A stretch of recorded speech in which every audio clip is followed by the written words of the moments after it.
สบายดีสบายดีชาวหัวชาวสวนเนาะบางคนก็ว่าเฮกตาร์หนึ่งสามารถปลูกกระเพาะได้จักต้นเนาะบางคนก็ถามเนาะบาสงสิอัปเดตเป็นกันเลยเนาะปกติถ้าว่าอ่า18 คูณ 18จะสามารถไร่3,400เนาะ3,400เฮกปลูกไร่3,400ต้นเนาะ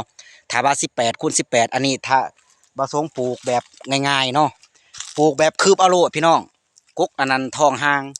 ทองนี่เม็ดทองนี่เม็ด8แต่ว่ากุ๊กนี่ทีถือว่าทองห้างกุ๊กทีเนาะปลาทรงปลูกเนาะอันนี้ก็คือเป็นกุ๊กไปเลยนี่สามารถปลูกอะไรแบบง่ายๆง่ายเลยนะจะเจาะกันเลยเจาะกันแบบนี้ปลูกจะเจาะแต่ว่าทองเฮานี่มันห่างเนาะแต่ว่ากระเพาะปลาทรงนี่ก็สุกได้นี่ถือว่ายังอีก3 วันปลาทรงก็สิได้จ้างคนโลใส่เนาะปลาทรงมาตัดหญ้าโอ้ตัดหญ้าพี่ดึกหญ้าดีเนาะแต่ว่ามาตัดแบบเก็บง่ายๆสุกกระเด้อกระเพาะสุกกระเด้อเนาะมื้อนี้ก็โมเมนต์22 23 พันบ่โอ้ดิโถเนาะสุกแห้งเนาะตัดหญ้าประมาณ3 มื้อวันเสาร์วันอาทิตย์ถือว่าวันเสาร์วันอาทิตย์เนาะเฮาก็สิมาอัปเดตกันว่ากระเพาะบ่ทรงนี่จักพัน7,000 ต้นเนาะ7,000 ต้นเพราะว่าบ่ทรงซับกลางเลยเด้ซับกลางปกติหัน18 คูณ 18ประสงค์ปลูกเนาะ1,80 คูณ 1,80 3,400 ต้นแต่ว่าบ่ทรงซับบางกลางเด้ซับบางกลางเลยมันก็เลยงามคือว่ามันสิบ่งามหั่นนะเนาะปุ๋ยขี้ไก่บ่ทรงใส่ปุ๋ยขี้ไก่อัดเม็ดเนาะสอบ150,000บ่ทรงสั่งมาปีกายนี่ผู้ที่100 200แต่ว่าเขาบ่ทรงเอามาขายนํเนาะคิดว่ามันสิบ่งามปานนี้ได้ตกใจได้เอามาใส่ใหม่ๆจนตกใจเนาะเป็นพุนธรรมชาติเป็นพุนธรรมชาติอ่าแล้วก็บ่มีเคมีเนาะคือว่าไผสิสร้างน้ำปีนี้ก็สร้างน้ำเด้อเนาะโอ้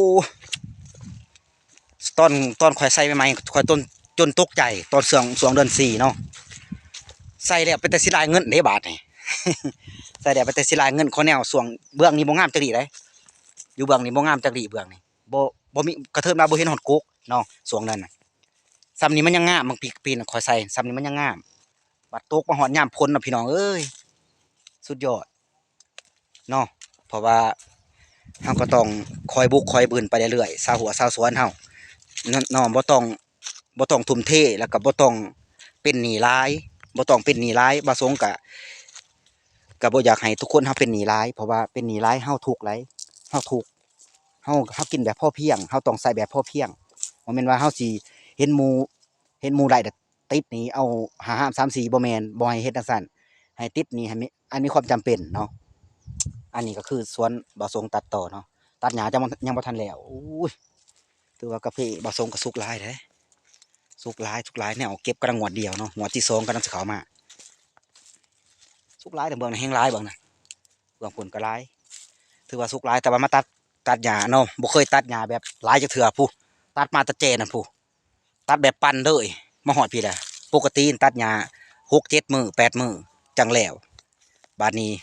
อ่านเอาประมาณ4 วันแล้วเพราะว่ายามฝนกับยามบ่แม่นยามฝนมันก็ต่างกันเนาะนะสบายดีเด้อ